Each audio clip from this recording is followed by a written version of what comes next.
ಸದ್ಭಕ್ತರೇ,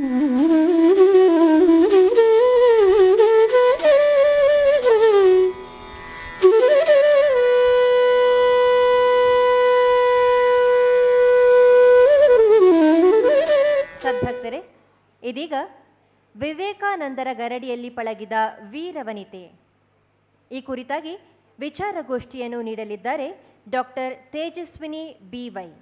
ವಿಶೇಷ ಅಧಿಕಾರಿಗಳು, ಕರ್ನಾಟಕ ರಾಜ್ಯ ಉನ್ನತ ಶಿಕ್ಷಣ ಪರಿಷತ್, ಬೆಂಗಳೂರು. ಇವರ ಕಿರು ಪರಿಚಯ ಇದೀಗ. ಡಾಕ್ಟರ್ ತೇಜಸ್ವಿನಿ BY ಇವರು ಮೂಲತಃ ಧಾರವಾಡದವರು, ಈಗ ಬೆಂಗಳೂರಿನಲ್ಲಿರುತ್ತಾರೆ. ವಿದ್ಯಾರ್ಥಿ ದೆಸೆಯಿಂದಲೇ ರಾಮಕೃಷ್ಣ ವಿವೇಕಾನಂದ ಸಾಹಿತ್ಯದಲ್ಲಿ ವಿಶೇಷ ಅಭಿರುಚಿ ಬೆಳೆಸಿಕೊಂಡವರು. ಕರ್ನಾಟಕ ವಿಶ್ವವಿದ್ಯಾನಿಲಯದಲ್ಲಿ ಸ್ನಾತಕೋತ್ತರದಲ್ಲಿ 5 ಚಿನ್ನದ ಪದಕವನ್ನು ಪಡೆದುಕೊಂಡವರು. ಅರ್ಥಶಾಸ್ತ್ರದಲ್ಲಿ ಡಾಕ್ಟರೇಟ್ ಪಡೆದಿದ್ದಾರೆ. ಸದ್ಯ ಕರ್ನಾಟಕ ಉನ್ನತ ಶಿಕ್ಷಣ ಪರಿಷತ್ನ ವಿಶೇಷ ಅಧಿಕಾರಿಯಾಗಿ ಕಾರ್ಯನಿರ್ವಹಿಸುತ್ತಿದ್ದಾರೆ.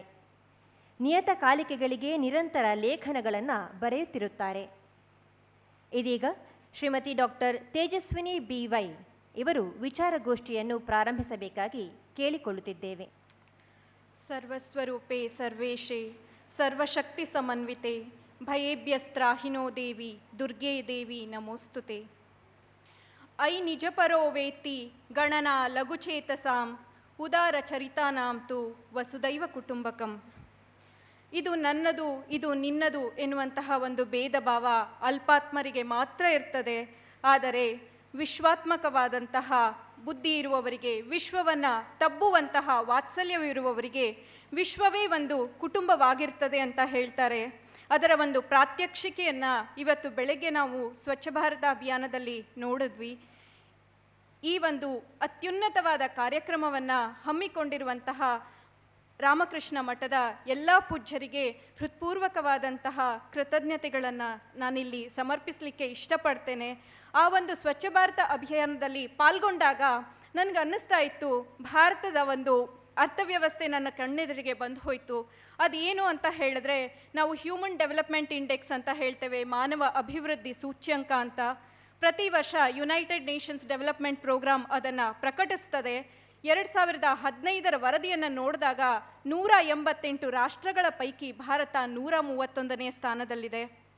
ಅದೇ ರೀತಿಯಾಗಿ ಇನ್ನೊಂದು ಸೂಚ್ಯಂಕವು ಕೂಡ ಅದೇ ಸಂದರ್ಭದಲ್ಲಿ ನನ್ನ ತಲೆಯಲ್ಲಿ ಬಂದು ಹೋಯಿತು. ಅದು ಯಾವುದು ಅಂತ ಹೇಳಿದ್ರೆ ಪರ್ಸೆಪ್ಷನ್ ಇಂಡೆಕ್ಸ್ ಅಂತ ಹೇಳ್ತೇವೆ. ಅದನ್ನು ಟ್ರಾನ್ಸ್ಪರೆನ್ಸಿ ಇಂಟರ್ನ್ಯಾಷನಲ್ ಅನ್ನುವಂತಹ ಒಂದು ಸಂಸ್ಥೆ ಪ್ರಕಟಿಸ್ತದೆ. ಆ ಕರಪ್ಷನ್ ಪರ್ಸೆಪ್ಷನ್ ಇಂಡೆಕ್ಸನ್ನು ನೋಡಿದಾಗ ಭಾರತ 175 ರಾಷ್ಟ್ರಗಳ ಪೈಕಿ 79ನೇ ಸ್ಥಾನದಲ್ಲಿತ್ತು. ಮತ್ತು ದುಃಖಕರ ಸಂಗತಿ ಏನು ಅಂತ ಹೇಳಿದ್ರೆ, ಏಷ್ಯಾದ ಭ್ರಷ್ಟಾಚಾರಯುಕ್ತ ರಾಷ್ಟ್ರಗಳಾದಂತಹ ಪಾಕಿಸ್ತಾನ, ಥೈಲ್ಯಾಂಡ್ ಮುಂತಾದ ರಾಷ್ಟ್ರಗಳನ್ನು ಹಿಂದಿಕ್ಕಿ ಭಾರತ ಮುಂದೆ ಇದೆ ಅಂತ. ಈ ಒಂದು ಸ್ವಚ್ಛ ಭಾರತ ಅಭಿಯಾನದ ಮೂಲಕ ಸ್ವಚ್ಛ ಮನಸ್ಸಿನ ಒಂದು ಕಾರ್ಯಕ್ರಮವನ್ನು ಕೂಡ ಮಾಡ್ತಾ ಇದ್ದಾರೆ. ಅದರಲ್ಲೂ ವಿಶೇಷವಾಗಿ ವಿದ್ಯಾರ್ಥಿಗಳಲ್ಲಿ ಜಾಗೃತಿಯನ್ನು ಮೂಡಿಸೋದ್ರ ಮೂಲಕ ಆ ಮನಸ್ಸನ್ನು ತೊಳೆಯಿದ್ರೆ ಇನ್ನು ಮುಂದಿನ ಕೆಲವು ವರ್ಷಗಳಲ್ಲಾದರೂ ಕೂಡ ನಮ್ಮ ದೇಶದಿಂದ ಭ್ರಷ್ಟಾಚಾರ ಹೊರಗೆ ಹೋಗಬಹುದು, ಭಾರತ ಆ ಭ್ರಷ್ಟಾಚಾರದ ಕೆಳಗೆ ಬರಬಹುದು ಎನ್ನುವಂತಹ ಒಂದು ಆಶಯ ವ್ಯಕ್ತವಾಯಿತು. ಅದೇ ರೀತಿಯಾಗಿ ಹ್ಯೂಮನ್ ಡೆವಲಪ್ಮೆಂಟ್ ಇಂಡೆಕ್ಸನ್ನು ಮಾಡುವಾಗ 3 ಅಂಶಗಳನ್ನು ಗಮನಿಸ್ಕೊಳ್ತೇವೆ. ಒಂದು ಶಿಕ್ಷಣ ಮಟ್ಟ, ಎರಡನೇದು ಸರಾಸರಿ ಜೀವಿತಾವಧಿ, ಮತ್ತೊಂದು ಪರ್ ಕ್ಯಾಪಿಟಾ ಇನ್ಕಮ್ ಅಂದರೆ ತಲಾದಾಯ. ನಮ್ಮ ಒಂದು ಸರಾಸರಿ ಜೀವಿತಾವಧಿ ಕಡಿಮೆ ಇರೋದಕ್ಕೆ ಮುಖ್ಯ ಕಾರಣ ಏನು ಅಂತ ಹೇಳಿದ್ರೆ, ಕಲುಷಿತ ನೀರಿರಬಹುದು, ಕಲುಷಿತ ವಾತಾವರಣ ಇರಬಹುದು. ಅದೆಲ್ಲವನ್ನು ಸರಿಪಡಿಸಲಿಕ್ಕೆ ಪ್ರಯತ್ನ ಇಲ್ಲಿ ಆಗ್ತಾ ಇದೆ, ಭಾರತದ ತುಂಬ ಆಗ್ತಾ ಇದೆ. ಈ ಪ್ರಯತ್ನ ತೀವ್ರಗೊಂಡ್ರೆ ಭಾರತ ಮಾನವ ಅಭಿವೃದ್ಧಿ ಇಂಡೆಕ್ಸ್ನಲ್ಲೂ ಸೂಚ್ಯಂಕದಲ್ಲೂ ಸಹ ಮೇಲೆ ಬರಲಿಕ್ಕೆ ಎಲ್ಲ ಸಾಧ್ಯತೆಗಳಿವೆ ಎನ್ನುವಂತಹ ಒಂದು ಆಶಯ ಮೂಡ್ತು. ಈ ಒಂದು ಕಾರ್ಯಕ್ರಮವನ್ನು ಮಾಡ್ತಾ ಇರುವಂತಹ ಎಲ್ಲ ಪೂಜ್ಯರಿಗೆ ಮತ್ತೊಮ್ಮೆ ಹೃತ್ಪೂರ್ವಕವಾಗಿ ನಮಿಸುತ್ತಾ ಮುಖ್ಯ ವಿಷಯಕ್ಕೆ ಬರಲಿಕ್ಕೆ ಇಷ್ಟಪಡ್ತೇನೆ. ವಿವೇಕಾನಂದ ಅಗ್ನಿ, ನಿವೇದಿತ ಅದರ ಜ್ವಾಲೆ. ವಿವೇಕಾನಂದ ತತ್ವ, ನಿವೇದಿತ ಅದರ ಪ್ರಕಟ ರೂಪ. ವಿವೇಕಾನಂದ ಗರ್ಭಸ್ಥ ಮೂರ್ತಿ, ನಿವೇದಿತ ಉತ್ಸವ ಮೂರ್ತಿ ಅಂತ ಹೇಳಿ ಒಬ್ಬರು ಹೇಳಿದ್ದಾರೆ. ಈ ರೀತಿಯಾಗಿ ಗುರು ಶಿಷ್ಯರ ಸಂಬಂಧವನ್ನು ಇಷ್ಟು ಸುಂದರವಾಗಿ ಕಲ್ಪಿಸಬೇಕು ಅಂತ ಹೇಳಿದ್ರೆ ಅವರಿಬ್ಬರ ಮಧ್ಯದಲ್ಲಿ ಎಷ್ಟು ಗುರು ಹೇಳಿದ್ದನ್ನೆಲ್ಲ ಆ ಶಿಷ್ಯೆ ಕಲಿತಿದ್ದಕ್ಕೆ ಅಷ್ಟು ಉನ್ನತ ಸ್ಥಾನಕ್ಕೆ ಅವರು ಹೋಗಲಿಕ್ಕೆ ಸಾಧ್ಯವಾಯಿತು. ಇಂದಿನ ನನ್ನ ಉಪನ್ಯಾಸದ ಒಂದು ವಿಷಯ ಅಂತ ಹೇಳಿದ್ರೆ ವಿವೇಕಾನಂದರ ಗರಡಿಯಲ್ಲಿ ಪಳಗಿದಂತಹ ವೀರವನಿತೆ ಸೋದರಿ ನಿವೇದಿತಾ ಎಂಬುದಾಗಿದೆ. ಸೋದರಿ ನಿವೇದಿತಾರವರು 1897ರಲ್ಲಿ ಸ್ವಾಮಿ ವಿವೇಕಾನಂದರಿಗೆ ಪ್ರಾರ್ಥಿಸ್ಕೊಳ್ತಾರಂತೆ, ನಾನು ಭಾರತಕ್ಕೆ ಬರ್ತೀನಿ ಅಂತ. ಆವಾಗ ಸ್ವಾಮೀಜಿ ಹೇಳ್ತಾರೆ, ನೀನು ಭಾರತಕ್ಕೆ ಬಂದರೆ ಇಲ್ಲಿ ಮಾಡಲಿಕ್ಕೆ ಸಾಕಷ್ಟು ಕೆಲಸ ಇದೆ, ನನಗೆ ಈ ಕೆಲಸವನ್ನು ಮಾಡಲಿಕ್ಕೆ ಬೇಕಾಗಿರುವುದು ಪುರುಷರಲ್ಲ ಹೊರತಾಗಿ ಸ್ತ್ರೀ ಬೇಕಾಗಿದೆ, ಅಷ್ಟೇ ಅಲ್ಲ ನನಗೆ ಬೇಕಾಗಿರುವುದು ಸಿಂಹಿಣಿ ಅಂತ. ಈ ಒಂದು ಮಾತಿನಲ್ಲೇ ನಿವೇದಿತಾ ಹೇಗೆ ಸಿದ್ಧಳಾಗಬೇಕು ಅನ್ನುವಂತಹ ಒಂದು ಕಾಲನ್ನು ಸ್ವಾಮಿ ವಿವೇಕಾನಂದರು ಸೋದರಿ ನಿವೇದಿತೆಗೆ ಕೊಟ್ಟಿದ್ದನ್ನು ಕಾಣಬಹುದಾಗಿದೆ. ಅಷ್ಟೇ ಅಲ್ಲ, ಸ್ವಾಮಿ ವಿವೇಕಾನಂದರು ಸೋದರಿ ನಿವೇದಿತೆಯ ಕುರಿತಾಗಿ ಸೋದರಿ ನಿವೇದಿತೆಗೆ ಒಂದು ಕವನವನ್ನು ಬರೀತಾರೆ. ಅದನ್ನು ನಾನಿಲ್ಲಿ ಹೇಳಲಿಕ್ಕೆ ಇಷ್ಟಪಡ್ತೇನೆ. The mother's heart the hero's will, ಅಂದರೆ ತಾಯಿಯ ಹೃದಯ ಮತ್ತು ವೀರನ ಸಂಕಲ್ಪ ನಿನ್ನಲ್ಲಿರಲಿ. The sweetness of the southern breeze, ಅಂದರೆ ತೆಂಕಣ ಗಾಳಿಯ ತಂಗಾಳಿ ನಿನ್ನಲ್ಲಿ ಇರಲಿ. The sacred charm and strength that dwell on the Aryan altars flaming free. ಈ ಒಂದು ಪಾವಿತ್ರ್ಯದಿಂದ ಪ್ರಜ್ವಲಿಸುವಂತಹ ಕಾಂತಿ ಮತ್ತು ಶಕ್ತಿಗಳು ನಿನ್ನಲ್ಲಾಗಲಿ. All these be yours and many more. ಇಷ್ಟೇ ಅಲ್ಲ, ಇದಕ್ಕಿಂತ ಹೆಚ್ಚಿನದೆಲ್ಲವೂ ಕೂಡ ಸೋದರಿ ನಿವೇದಿತಾ ನಿನಗಾಗಲಿ ಅಂತ ಹೇಳಿ ಅವರು ಆಶಿಸ್ತಾರೆ.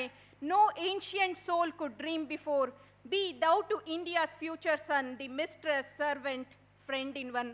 ನೀನು ಭಾರತದ ಪುತ್ರರಿಗೆ ಸೇವಕಿಯಾಗು, ಒಡತಿಯಾಗು ಹಾಗೂ ಸ್ನೇಹಿತೆಯಾಗು, ಎಲ್ಲರಲ್ಲೂ ಒಂದಾಗು, ಭಾರತಕ್ಕಾಗಿ ನಿನ್ನನ್ನು ಸಮರ್ಪಿಸಿಕೋ, ನಿವೇದಿತೆಯಾಗು ಅಂತ ಹೇಳಿ ಸ್ವಾಮೀಜಿಯವರು ನಿವೇದಿತೆಗೆ ಒಂದು ಕವನದಲ್ಲಿ ಹೇಳ್ತಾರೆ. ಈ ಒಂದು ಕವನವನ್ನು ಓದಿದರೆ ಗೊತ್ತಾಗುತ್ತೆ, ನಿವೇದಿತೆಗೆ ಒಂದು ಸ್ಪಷ್ಟವಾದ ಸಂದೇಶವನ್ನು ಕೊಡ್ತಾ ಇದ್ದಾರೆ. ತಾಯಿಯ ಹೃದಯವನ್ನು ನಿನ್ನಲ್ಲಿ ಬೆಳೆಸಿಕೋ, ಅದೇ ರೀತಿಯಾಗಿ ವೀರನ ಸಂಕಲ್ಪ ಕೂಡ ನಿನ್ನಲ್ಲಿ ಇರಲಿ, ತ್ಯಾಗ ಮನೋಭಾವ ಕೂಡ ಇರಲಿ. ಯಾಕಂದರೆ ಬಿ ಅ ಸರ್ವೆಂಟ್ ಅಂತ ಹೇಳ್ತಾರೆ, ಅಷ್ಟೇ ಅಲ್ಲ ಜೊತೆಗೆ ಬಿ ಅ ಫ್ರೆಂಡ್ ಅಂತ ಕೂಡ ಹೇಳ್ತಾರೆ, ಸ್ನೇಹಿತೆಯೂ ಕೂಡ ಆಗು ಅಂತ ಹೇಳ್ತಾ ಇದ್ದಾರೆ. ಅಗ್ನಿಮಿಚ್ಛದ್ವಂ ಭಾರತಾಹ ಅಂತ ಹೇಳಿ ಯಜುರ್ವೇದದಲ್ಲಿ ಋಷಿಗಳು ಹೇಳ್ತಾರೆ, ಬೆಂಕಿಯಂತೆ ಪ್ರಜ್ವಲಿಸು, ಅಂದರೆ ಅಷ್ಟು ಪವಿತ್ರವಾಗಿರುವ ಅನ್ನುವಂತಹ ಒಂದು ಸಂದೇಶವನ್ನು ಸೋದರಿ ನಿವೇದಿತೆಗೆ ಸ್ವಾಮಿ ವಿವೇಕಾನಂದರು ಕೊಟ್ಟು ಕರೆದುಕೊಂಡು ಬಂದಿದ್ದನ್ನು ನಾವು ಕಾಣಬಹುದಾಗಿದೆ. ಸ್ವಾಮಿ ವಿವೇಕಾನಂದರು ಕನ್ಯಾಕುಮಾರಿಯಲ್ಲಿ ಬಂಡೆಯ ಮೇಲೆ ತಪಸ್ಸನ್ನು ಆಚರಿಸಿದಾಗ ಪಾಶ್ಚಿಮಾತ್ಯ ದೇಶಗಳಿಗೆ ಹೋಗಲಿಕ್ಕೆ ನಿರ್ಧಾರ ಮಾಡ್ತಾರೆ.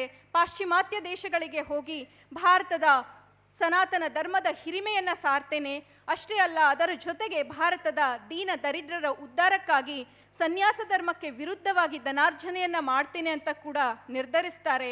ಅದೇ ರೀತಿಯಾಗಿ ಸ್ವಾಮೀಜಿ ಪಾಶ್ಚಾತ್ಯ ದೇಶಗಳಲ್ಲಿ ದಿಗ್ವಿಜಯವನ್ನು ಮಾಡ್ತಾರೆ, ತಮ್ಮ ಉಪನ್ಯಾಸಗಳ ಮೂಲಕ ಧನಾರ್ಜನೆಯನ್ನು ಮಾಡ್ತಾರೆ.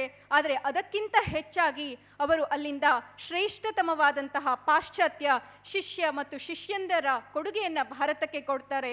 ಪುನಃ ನನ್ನ ಎಕನಾಮಿಕ್ಸ್ಗೆ ಬಂದರೆ ಅಲ್ಲಿ ನಾವು ಇನ್ಫ್ರಾಸ್ಟ್ರಕ್ಚರ್ ಅಂದರೆ ಮೂಲಭೂತ ಸೌಕರ್ಯಗಳನ್ನು ಮುಖ್ಯವಾಗಿ ಎರಡು ಭಾಗವಾಗಿ ವಿಂಗಡಿಸ್ಕೊಳ್ತೇವೆ. ಒಂದು ಹಾರ್ಡ್ ಇನ್ಫ್ರಾಸ್ಟ್ರಕ್ಚರ್, ಮತ್ತೊಂದು ಸಾಫ್ಟ್ ಇನ್ಫ್ರಾಸ್ಟ್ರಕ್ಚರ್. ಹಾರ್ಡ್ ಇನ್ಫ್ರಾಸ್ಟ್ರಕ್ಚರ್ ಅಂತ ಹೇಳಿದ್ರೆ ಬಿಲ್ಡಿಂಗ್ಸು, ಮನೆಗಳು, ಅದೇ ರೀತಿಯಾಗಿ ರೋಡು ಎಲ್ಲ ಬರುತ್ತೆ. ಇದು ಹಣದಿಂದ ಬರ್ತದೆ. ಆದರೆ ಅದಕ್ಕಿಂತ ಅದನ್ನೆಲ್ಲವನ್ನು ಸರಿಯಾಗಿ ನಿರ್ವಹಿಸಬೇಕು ಅಂದರೆ ನಮಗೆ ಬೇಕಾಗಿರುವುದು ಸಾಫ್ಟ್ ಇನ್ಫ್ರಾಸ್ಟ್ರಕ್ಚರ್, ಅಂದರೆ ಕೌಶಲ್ಯವನ್ನು ಹೊಂದಿದಂತಹ ಮಾನವ ಸಂಪನ್ಮೂಲ. ಅಂತಹ ಮಾನವ ಸಂಪನ್ಮೂಲವನ್ನು ಸ್ವಾಮೀಜಿ ಭಾರತಕ್ಕೆ ತರ್ತಾರೆ. ಅಂತಹ ಶ್ರೇಷ್ಠ ಒಂದು ಸಾಫ್ಟ್ ಇನ್ಫ್ರಾಸ್ಟ್ರಕ್ಚರ್ ಅಥವಾ ಮಾನವ ಸಂಪನ್ಮೂಲ ಸೋದರಿ ನಿವೇದಿತಾ ಇದ್ದಾರೆ. ಅದೇ ರೀತಿಯಾಗಿ ಜೆ ಗುಡ್ವಿನ್ ಅನ್ನು ನೆನಪಿಸ್ಕೊಳ್ಬಹುದು, ಸೇವಿಯರ್ ದಂಪತಿಗಳು, ಜೋಸೆಫಿನ್ ಮ್ಯಾಕ್ಲಾಡ್, ಕ್ರಿಸ್ಟಿನಾ, ಈ ರೀತಿಯಾಗಿ ಪಟ್ಟಿಯನ್ನು ನಾವು ಬೆಳೆಸ್ತಾನೆ ಹೋಗಬಹುದಾಗಿದೆ. ಈ ರೀತಿಯಾಗಿ ಸ್ವಾಮೀಜಿಯವರು ಕೊಟ್ಟಂತಹ ಭಾರತಕ್ಕೆ ಕೊಟ್ಟ ಒಂದು ಶ್ರೇಷ್ಠವಾದ ಕೊಡುಗೆ ಅಂತ ಹೇಳಿದ್ರೆ ಸೋದರಿ ನಿವೇದಿತಾ ಅಂತ ಹೇಳಬಹುದಾಗಿದೆ. ಸೋದರಿ ನಿವೇದಿತೆಯನ್ನು ಭಾರತಕ್ಕೆ ಕರ್ಕೊಂಡು ಬರುವಾಗ ಹೇಳಿರ್ತಾರೆ, ಭಾರತದ ಮಹಿಳೆಯರ ಉದ್ಧಾರಕ್ಕಾಗಿ ನೀನು ಬರಬೇಕು ಅಂತ. ಸ್ವಾಮೀಜಿಯವರ ಉಕ್ತಿ ಹಾಗೂ ನಿವೇದಿತೆಯ ಉಕ್ತಿಗಳಲ್ಲಿ ಹಲವಾರು ಸ್ವಾಮ್ಯತೆಗಳನ್ನು ನಾವು ಕಾಣಬಹುದಾಗಿದೆ. ಸ್ವಾಮೀಜಿ ಯಾವಾಗಲೂ ಹೇಳ್ತಾ ಇದ್ರು, ಒಂದು ಪಕ್ಷಿ ಕೇವಲ ಒಂದೇ ರೆಕ್ಕೆಯಿಂದ ಮೇಲೆ ಹಾರಲಿಕ್ಕೆ ಸಾಧ್ಯವಾಗೋದಿಲ್ಲ. ಹಕ್ಕಿ ಮೇಲೆ ಹಾರಬೇಕು ಅಂದರೆ ಎರಡೂ ರೆಕ್ಕೆಗಳು ಬೇಕು. ಅದೇ ರೀತಿಯಾಗಿ ಸಮಾಜ ಮುಂದುವರಿಬೇಕು ಅಂದರೆ ಸ್ತ್ರೀ ಪುರುಷರಿಬ್ಬರು ಒಟ್ಟೊಟ್ಟಿಗೆ ಬೆಳಿಬೇಕು ಅಂತ ಹೇಳಿ ಇದೇ ಒಂದು ಮಾತನ್ನು ಮತ್ತೊಂದು ಸಂದರ್ಭದಲ್ಲಿ ಸೋದರಿ ನಿವೇದಿತಾರವರು ತಮಿಳಿನ ಶ್ರೇಷ್ಠರಾದಂತಹ ಕವಿ, ದೇಶಭಕ್ತ ಹಾಗೂ ಪತ್ರಕರ್ತರಾದಂತಹ ಸುಬ್ರಹ್ಮಣ್ಯ ಭಾರತಿಯವರಿಗೆ ಹೇಳಿದ್ದನ್ನು ಕಾಣಬಹುದಾಗಿದೆ. ಕಲ್ಕತ್ತಾದಲ್ಲಿ ಕಾಂಗ್ರೆಸ್ಸಿನ ವಾರ್ಷಿಕ ಅಧಿವೇಶನ ನಡೀತಾ ಇರ್ತದೆ. ಆ ಸಂದರ್ಭದಲ್ಲಿ ಸುಬ್ರಹ್ಮಣ್ಯ ಭಾರತಿಯವರು ಒಬ್ಬರೇ ಬಂದಿರ್ತಾರೆ. ಅವಾಗ ಸೋದರಿ ನಿವೇದಿತಾ ಕೇಳ್ತಾರೆ, ಭಾರತದ ಸ್ವಾತಂತ್ರ್ಯಕ್ಕಾಗಿ ನೀವೇನೋ ಹೋರಾಡ್ತಾ ಇದ್ದೀರಾ ನಿಜ, ಕೇವಲ 50% ಜನ ಮಾತ್ರ ಹೋರಾಡಿದ್ರೆ ಭಾರತಕ್ಕೆ ಸ್ವಾತಂತ್ರ್ಯ ಸಿಕ್ಬಿಡುತ್ತಾ? ಇನ್ನು 50% ನೀವು ಬಿಟ್ಬಿಡ್ತಾ ಇದ್ದೀರಲ್ಲ, ಅಂದರೆ ನಿಮ್ಮ ಪತ್ನಿ ಚೆಲ್ಲಮ್ಮನನ್ನು ಯಾಕೆ ಜೊತೆಗೆ ಕರ್ಕೊಂಬಂದಿಲ್ಲ ಅಂತ ಕೇಳ್ತಾ ಇದ್ದಾರೆ. ಮುಂದೆ ಸುಬ್ರಹ್ಮಣ್ಯ ಭಾರತಿಯವರು ಮುಂದೆ ಸ್ವಾತಂತ್ರ್ಯ ಹೋರಾಟದಲ್ಲಿ ಪತ್ನಿಯನ್ನು ಕೂಡ ಜೊತೆಯಲ್ಲಿ ಸೇರಿಸ್ಕೊಂಡು ಹೋರಾಟ ಮಾಡಿದ್ರು ಅನ್ನೋದನ್ನು ಕಾಣಬಹುದಾಗಿದೆ. ಈ ರೀತಿಯಾಗಿ ಸೋದರಿ ನಿವೇದಿತಾ ಈ ಒಂದು ಹೆಣ್ಣು ಮಕ್ಕಳಿಗೂ ಕೂಡ ಎಲ್ಲ ರಂಗಗಳಲ್ಲಿಯೂ ಪ್ರವೇಶಿಸಬೇಕು ಅನ್ನುವಂತಹ ಒಂದು ಸ್ಪಷ್ಟ ಸಂದೇಶವನ್ನು ಕೊಡ್ತಾ ಹೋಗ್ತಾರೆ. ಅದೇ ರೀತಿಯಾಗಿ ಸ್ವಾಮಿ ವಿವೇಕಾನಂದರು ಸೋದರಿ ನಿವೇದಿತೆಗೆ ಹಲವಾರು ಸಂದರ್ಭಗಳಲ್ಲಿ ಭಾರತದ ಪುರಾಣ, ಇತಿಹಾಸ ಮುಂತಾದವುಗಳ ಬಗೆಗೆ ಸ್ಪಷ್ಟವಾದ ಒಂದು ಪರಿಕಲ್ಪನೆಯನ್ನು ನೀಡಿದ್ದನ್ನು ನಾವು ಕಾಣಬಹುದಾಗಿದೆ. ಅವರು ಪಂಜಾಬಿಗೆ ಹೋದಾಗ ಪಂಜಾಬನ ವೀರರ ಕಥೆಯನ್ನು, ರಜಪುತಾನಕ್ಕೆ ಹೋದಾಗ ರಜಪುತಾನದ ಮಹಾನ್ ಸ್ತ್ರೀಯರ ವೀರಗಾಥೆಗಳನ್ನು, ಅದೇ ರೀತಿಯಾಗಿ ಗುಜರಾತಿಗೆ ಬಂದಾಗ ಅಲ್ಲಿನ ಮಹಿಮೆಯನ್ನು ಹೇಳಿರ್ತಾರೆ. ಆದ್ದರಿಂದಲೇ ಅವೆಲ್ಲವನ್ನು ಸಂಪೂರ್ಣವಾಗಿ ಗ್ರಹಿಸಿದಂತಹ ಸೋದರಿ ನಿವೇದಿತಾ ಒಂದು ಪ್ರಶ್ನೆಯನ್ನು ಹಾಕ್ತಾರೆ, ಭಾರತದಲ್ಲಿ ಎಂತಹ ಮಹಿಳೆಯನ್ನು ನಾವು ಶ್ರೇಷ್ಠ ಅಂತ ಹೇಳ್ತೇವೆ, ಮಹಿಳೆ ಹೇಗಿರಬೇಕು ಅಂತ. ಆವಾಗ ಸೋದರಿ ನಿವೇದಿತಾ ಮುಂದೆ ಹೇಳ್ತಾ ಹೋಗ್ತಾರೆ, ನಾವು ಪೂಜಿಸಬೇಕಾದಂತಹ ಮಹಿಳೆ ಬಲಿಷ್ಠರಾಗಿರಬೇಕು ಅಂತ ಹೇಳಿದ್ರೆ ನಮಗೆ ಅಲ್ಲಿ ಪದ್ಮಿನಿ, ಝಾನ್ಸಿ ರಾಣಿ ಲಕ್ಷ್ಮೀಬಾಯಿ, ಚಾಂದ್ ಬೀಬಿ ಮುಂತಾದವರ ಉದಾಹರಣೆ ಸಿಗ್ತದೆ. ಅದೇ ರೀತಿಯಾಗಿ ಪರಮ ಪವಿತ್ರೆಯಾಗಿರಬೇಕು ಅಂತ ಹೇಳಿದ್ರೆ ಸೀತಾಮಾತೆ ಸಿಗ್ತಾಳೆ. ಗಾಂಧಾರಿ ಅಂತಹ ಒಬ್ಬ ಪಾತಿವ್ರತ್ಯವನ್ನು ಹೊಂದಿದಂತಹ ಸ್ತ್ರೀ ಎಲ್ಲೂ ಸಿಗೋದಿಲ್ಲ ಅಂತ. ಈ ರೀತಿಯಾಗಿ ಭಾರತದ ಇತಿಹಾಸವನ್ನು, ಪುರಾಣವನ್ನು ಅರಿದು ಕುಡಿದಂತಹ ಒಬ್ಬ ಮಹಾನ್ ವ್ಯಕ್ತಿ ಸೋದರಿ ನಿವೇದಿತಾ ಅಂತ ಹೇಳಬಹುದಾಗಿದೆ. ಭಾರತದ ಕುರಿತಾಗಿ ಅವರಿಗೆ ಬಹಳಷ್ಟು ಅಭಿಮಾನವಿರ್ತದೆ, ಭಾರತೀಯತೆಯ ಬಗ್ಗೆ ಕೂಡ ಬಹಳಷ್ಟು ಅಭಿಮಾನವಿರ್ತದೆ. 1903ರಲ್ಲಿ ಅವರು ಬೇಸಿಗೆ ರಜದಲ್ಲಿ ಮೇದಿನಿಪುರ ಎನ್ನುವಂತಹ ಊರಿಗೆ ರೈಲಿನಲ್ಲಿ ಬರ್ತಾರಂತೆ. ಆವಾಗ ಬಂದಾಗ ಅವರನ್ನು ಆತ್ಮೀಯವಾಗಿ ಸ್ವಾಗತಿಸಲಿಕ್ಕೆ ಜನರ ಗುಂಪು ಸೇರಿರ್ತದೆ. ಸೋದರಿ ನಿವೇದಿತಾ ಅಲ್ಲಿಗೆ ಇಳಿದ ತಕ್ಷಣ ಆ ಗುಂಪು ಹಿಪ್ಪಿಪ್ ಹುರ್ರೆ ಹಿಪ್ಪಿಪ್ ಹುರ್ರೆ ಅಂತ ಕೂಗುತ್ತಂತೆ.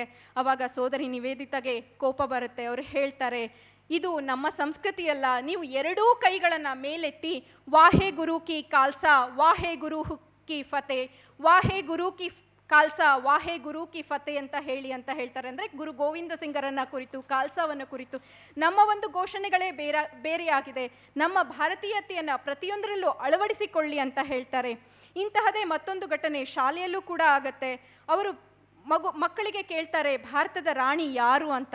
ಆಗ ಆ ಮಕ್ಕಳು ಪಾಪ ಬ್ರಿಟಿಷರ ದಾಸ್ಯ ಇತ್ತು, ಆವಾಗ ಹೇಳ್ತಾರೆ ರಾಣಿ ಎಲಿಜಬೆತ್ ನಮ್ಮ ದೇಶದ ರಾಣಿ ಅಂತ.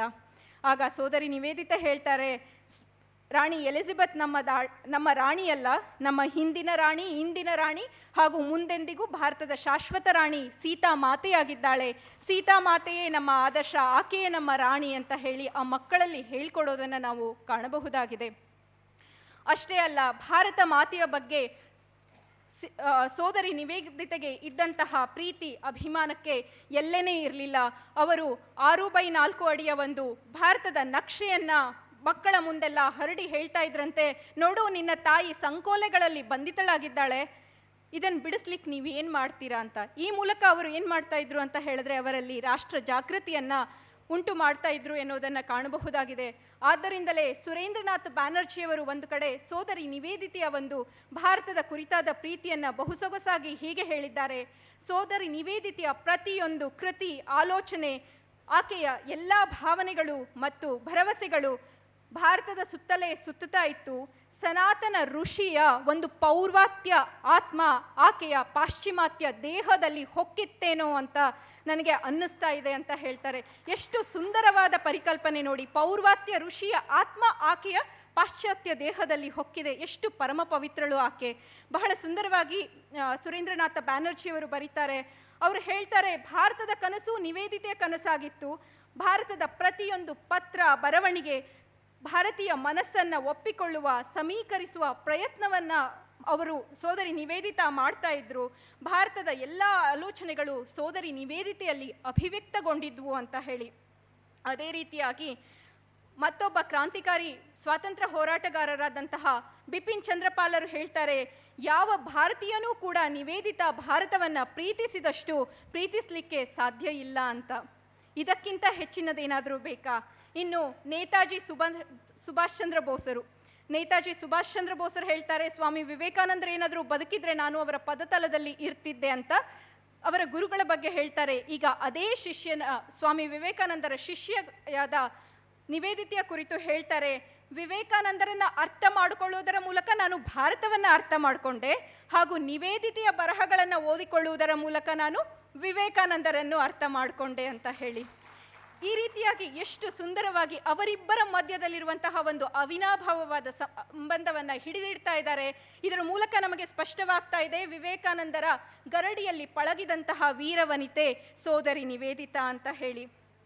ಸೋದರಿ ನಿವೇದಿತಾ ಭಾರತದ ಸ್ವಾತಂತ್ರ್ಯ ಸಂಗ್ರಾಮಕ್ಕಷ್ಟೇ ಕೊಡುಗೆ ಕೊಡಲಿಲ್ಲ, ಶಿಕ್ಷಣ ಕ್ಷೇತ್ರಕ್ಕಷ್ಟೇ ಅಲ್ಲ, ಭಾರತದ ಸೇವೆಯನ್ನಷ್ಟೇ ಮಾಡಲಿಲ್ಲ, ಭಾರತದ ಕಲೆಯ ಬೆಳವಣಿಗೆಗೂ ಕೂಡ ಬಹಳಷ್ಟು ಪ್ರೋತ್ಸಾಹವನ್ನು ಕೊಟ್ಟರು. ಇದಕ್ಕೆ ಸ್ಪಷ್ಟವಾದ ನಿದರ್ಶನ ಅಂತ ಹೇಳಿದ್ರೆ ಖ್ಯಾತ ಚಿತ್ರಕಾರರಾದಂತಹ ಅಬನೀಂದ್ರನಾಥ ಟ್ಯಾಗೋರ್ ಹೇಳ್ತಾರೆ, ಭಾರತೀಯರನ್ನ ಪ್ರೀತಿಸಿದ ವಿದೇಶಿಗರಲ್ಲಿ ನಿವೇದಿತಾ ಅಗ್ರಗಣ್ಯರು ಅಂತ ಹೇಳಿ. ಸೋದರಿ ನಿವೇದಿತಾ ವಿಜ್ಞಾನಕ್ಕೂ ಕೊಡುಗೆ ಕೊಟ್ಟರು ಅಂತ ಹೇಳ್ತೇನೆ. ಜಗದೀಶ್ ಚಂದ್ರ ಬೋಸರು ಹಣಕಾಸಿನ ತೊಂದರೆಗೆ ಸಿಲುಕಿ ವಿಜ್ಞಾನದ ಪ್ರಯೋಗವನ್ನು ಮಾಡಲಿಕ್ಕೆ ಸಾಧ್ಯವಾಗದೇ ಇದ್ದಾಗ ಹಣಕಾಸಿನ ನೆರವನ್ನು ಒದಗಿಸ್ತಾರೆ, ಎಲ್ಲ ರೀತಿಯ ನೆರವನ್ನು ಒದಗಿಸ್ತಾರೆ. ಅಷ್ಟೇ ಅಲ್ಲ, ಅವರು ರೋಗಗ್ರಸ್ತರಾದಾಗ ಅವರಿಗೆ ಶುಶ್ರೂಷೆಯನ್ನು ಮಾಡ್ತಾರೆ.